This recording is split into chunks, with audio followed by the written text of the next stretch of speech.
बात चंचल यादव भाई क्या है, हॉस्टल करने की बात बोल रहे हैं, कह रहे राजनीति है, आप लोग वहां जाते भड़का के आते हैं, और ये मामला केवल राजनीतिक है, इसमें कोई इस तरह के आरोप है आने वाले समय में स्पष्ट हो जाएंगे। गौरव जी एक बात नहीं, मैं गौरव जी बात छोड़िए बात जी, ये मामला केवल आज विधिक रूप विषय है। अच्छा, इसमें किसी करने गौरव की जी कुछ नहीं है। नहीं अभी तो आप अरे अभी आप राजनीतिक बोल रहे थे, अभी बोल रहे हैं विधिक रूप से, ये स्पष्ट कर दीजिए ना। अभी आपने कहा कि इस मामले पूरी राजनीति हो रही है, ये बोल लीजिए ना आप। लोग राजनीति कर रहे हैं, अच्छा, लेकिन आज इस विषय में हाँ, सिवाय न्यायपालिका जवाब भी लेंगे। चले ठीक, जवाब ले लीजिए। कुछ नहीं है। चंचल यादव बोल रहे, जवाब देंगे आपका। चंचल यादव बोलिए भाई।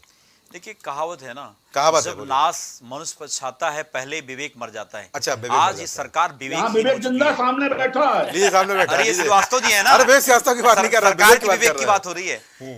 हमारा विवेक तो हमारे सामने है, जिंदा सामने बैठा है। हाँ, ये देखिए है गौरव जी, सबसे बड़ी बात ये है आज के समय में जी, जो हमारी, आपने भी बहुत अच्छी बात कही, मैं सुन रहा था इनको कि कमेटी बनी थी, मीटिंग हुई थी, इनके मंत्री मिले थे, 1 महीने का समय लिए थे उन्होंने जी, और 3 महीने तक बेटियों ने इंतजार किया। जब देखा कि सरकार के कान में जूं तक नहीं रेंग रहे हैं, अच्छा, और ये सरकार मस्त है जी, जब नहीं, आपने सुना होगा ना कि जब रोम जल रहा था तो नीरो जो है सुख चैन की बंसी बजा रहा था। अच्छा। आज वही हालत पूरे देश में है।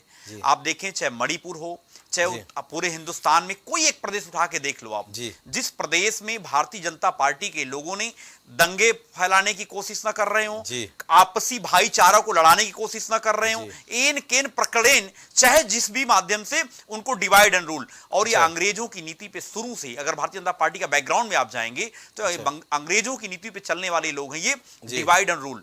मैं पहली चीज कहना चाहता हूं, मैं विवेक भाई से पूछना चाहता हूं, बहुत अच्छे प्रवक्ता हैं बीजेपी के, अच्छा, अच्छी बात रखते हैं। मैं आपसे पूछना चाहता हूं, आप कह रहे हो ये मैटर माननीय सर्वोच्च न्यायालय के अधीन है। आप सोचिए, जब एफआईआर नहीं लिखी गई तो जाकर के माननीय सर्वोच्च न्यायालय का जो दौरा खटकना पड़ा। आप बताओ, हम अमृतकाल में जी रहे हैं कि विष काल है? ये अमृतकाल है। हमारे देश को गौरव देने वाली, जो हम लोगों का सीना चौड़ा हो गया था, हर भारतीय का गर्व से सीना चौड़ा हो गया, उन्हीं बेटियों के लिए, आपको याद होगा जो वीडियो क्लिप चल रही है आजकल, जो हमारे प्रधानमंत्री के मुंह से निकलता था, विनेश फोगाट, मेरे परिवार जैसी बेटी, मेरे परिवार की बेटी की तरह। आप सोचो शब्द कहां चले गए प्रधानमंत्री जी, क्या कर रहे हो आप? आपके बगल में चंद कदम दूरी पर ये हमारी बहनें बैठी हुई हैं और न्याय की भीख मांग रही हैं, और ये सरकार के कान में जूं तक नहीं रेंग रहा है, और आप कह रहे हो जीरो टॉलरेंस।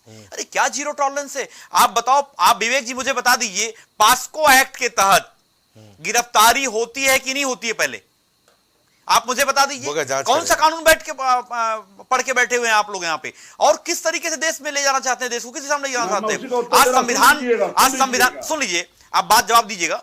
आज जो देश संविधान से चलता है, देश बाबा भीमराव अंबेडकर साहब के संविधान से चलेगा, न कि भारतीय जनता पार्टी के बनाए गए नियमों कानून से चलने वाला है। ये देश उससे नहीं चलने वाला है, और ये समझना पड़ेगा पूरे देश के लोगों। आप सोचिए कितनी शर्म की बात है, जब हमारे प्रधानमंत्री जी फीता काट रहे थे पूरे देश की, स्ट्रीम मीडिया जो क्या नाम है, लगातार केवल डिबेट पे चल रही थी, और वहीं हमारी बहनों के साथ जो वीडियो में देख रहा हूं, क्या आपके रोंगटे नहीं खड़े हो जा रहे हैं? ये बहनों के साथ जो जुल्म जास्ती हो रही है, ये बहनें सामान्य बहनें नहीं है। विवेक जी, आप विवेकपूर्ण बात करिए। आप जो बहनों के साथ जो क्या नाम है, जो घटनाएं हो रही हैं, ये देखने के लिए पूरे देश शर्म से झुक गया उस दिन 28 तारीख को, और आज पूरे देश के लोग जो इस बात को कहते हैं कि बताइए देश को किस हिसाब में लेके जाना चाहते हो? आप बताओ, बेटी पढ़ाओ बेटी बचाओ का नारा देने वाले लोग, सारी गाड़ियों पे लिखा होता है बेटी बचाओ बेटी पढ़ाओ। आप बताओ क्या बेटियां बच रही हैं? उसी दिल्ली के अंदर जिससे घसीटा जा रहा है, इस देश के लिए कितनी शर्म की बात है। आज पूरी दुनिया के लोग हिंदुस्तान के ऊपर हंस रहे होंगे कि देश, हमारे प्रधानमंत्री जी किस दिशा में लेके जा रहे हैं, और कैसी कैसी बातें हो रही हैं आज के समय में। सवाल यह उठता है कि क्या आज के समय में इन मुद्दों को लेकर के सरकार गंभीर है? मैं तो पूछना चाहता हूं आपके माध्यम से, विवेक भाई आप बता दो, कोई एक ट्वीट भी आया प्रधानमंत्री जी का?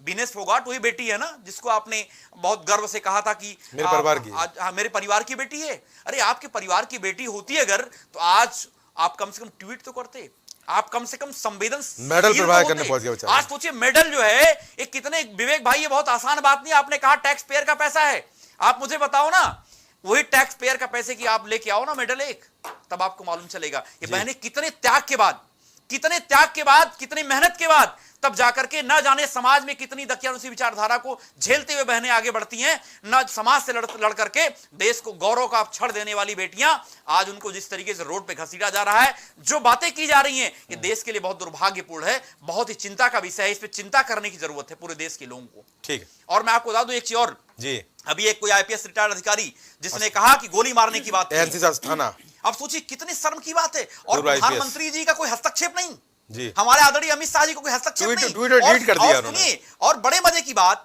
ट्वीट कर रहा है, सरेआम गोली मारने के लिए कह रहा है। अरे देश डिलीट कर दिया, मजबूरी है। आप सोचिए कि ये आप कहां पे लेके जाना चाहते हो जी, कितना गिरना चाहते हो आप, केवल राजनीतिक सत्ता के लिए, केवल वोट बैंक की राजनीति के लिए। और आप क्यों नहीं कह देते हो भाई, आप क्यों नहीं कार्रवाई करने की बात क्यों नहीं कर देते हो? आप बताओ क्या न्याय कोई उम्मीद करेगा? मैं आपको याद दिलाता हूं, इसी झांसी के अंदर पुष्पेंद्र यादव हत्याकांड हुआ था, एनकाउंटर हुआ था, फेक एनकाउंटर में मारा गया, उसकी पत्नी ने न्याय ना मिलने की वजह से आत्महत्या कर ली, आपके चैनल ने चलाया था। मैं ये पूछना चाहता हूं, एक दो घटनाएं नहीं है, पूरे देश में, पूरे प्रदेश में अगर आप देखें, आज उत्तर प्रदेश महिला अपराध में नंबर 1 है कि नहीं है? उसी दिल्ली के अंदर पर डे प्रतिदिन 2 महिलाओं के साथ बलात्कार होता है जी। लेकिन हमारे आदरणीय गृह मंत्री जी केवल घूम के प्रचार प्रसार कर रहे हैं पार्टी का। मेरे को केवल सत्ता चाहिए। एक बात याद आ गई, कल इतना बड़ा हत्याकांड हुआ, साक्षी हत्याकांड, उस पर हमने देखा अखिलेश यादव साहब का कोई ट्वीट नहीं आया। एकदम ट्वीट हुआ है, जघन हत्या का है, आप देखिए ना पहले जघन हत्या का, उसकी निंदा की समाजवादी पार्टी के सारे ट्वीट देखिए आप। अच्छा नहीं गौरव भाई, और भारतीय जनता पार्टी के लोग, मैं बताऊं, भारतीय जनता पार्टी के लोग हिंदुस्तान, मुसलमान, शमशान, रमजान, कब्रिस्तान, पाकिस्तान के अलावा क्या बात करेंगे? इनको जाति और धर्म का एंगल दिखना चाहिए। मैं पूछना चाहता हूं, आजमगढ़ में मौर्य दंपत्ति हत्याकांड हुआ जी, मुख्यमंत्री जी के सजाती जो वहां पे था, लेकिन उसके खिलाफ क्या कार्रवाई हुई? और आप बिलीव नहीं करेंगे, पीएम की रिपोर्ट पढ़ लीजिएगा आप, आपके रोंगटे खड़े हो जाएंगे। निर्भया जैसा कांड हुआ था आजमगढ़ में, लेकिन कोई सुनवाई है क्या? तो ये जो हमारे मुख्यमंत्री का चश्मा है, वो अपने लोगों के लिए अलग चश्मा है, आम जनता के लिए अलग चश्मा है, विपक्ष पार्टी के लिए अलग चश्मा है, सबका अपना चश्मा। ठीक है, अपना चश्मा। ठीक है, ठीक है। पिरपाल सिंह सलूजा, पिरपाल भाई, दिल्ली है आपकी, जंतर मंतर भी आपका है, जनता भी आपकी है, आप लोग मिलने जरूर गए, पर जहां पर ये घटना